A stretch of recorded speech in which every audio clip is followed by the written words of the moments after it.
Tonight, torrential rain sparking flash floods across North Georgia. Roads washed out with 12 inches of rain falling in some areas in a matter of hours.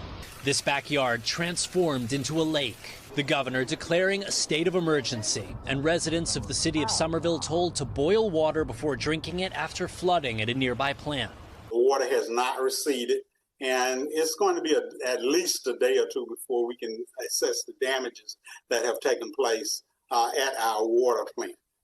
11 million across the region under flood alerts through Labor Day, as far as Indiana, where sheriffs discovered one dead.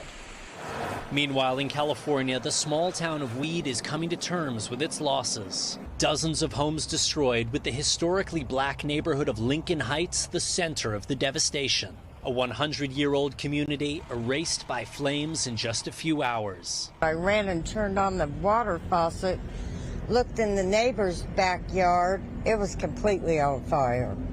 A tragedy all too familiar for Robert and Barbara Thomas, whose home burned along with their granddaughters down the block. Just 8 years after their relatives lost everything in a 2014 fire. Just a lot of mental anguish, just a lot of hurting in this community now. Across the West, 46 million are under heat alerts, with many again facing potentially record-setting triple-digit temperatures. In California, the demand on the power grid is intensifying. The effort to keep California's lights on is being directed from control centers like this. So far, the grid is held strong, but today will bring some of the hottest temperatures yet.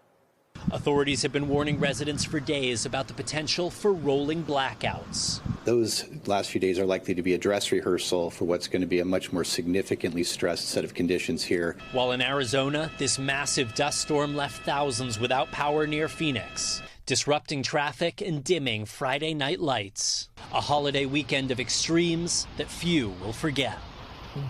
And Raf joins me now from Los Angeles, where I think it's 107 degrees, Raf, right now. What more do we know about those deaths in Northern California and the fires?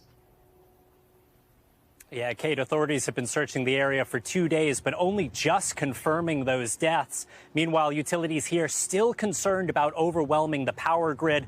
The top danger, too much demand, too many people at home, cranking the air conditioning. Kate? Thanks for watching our YouTube channel. Follow today's top stories and breaking news by downloading the NBC News app.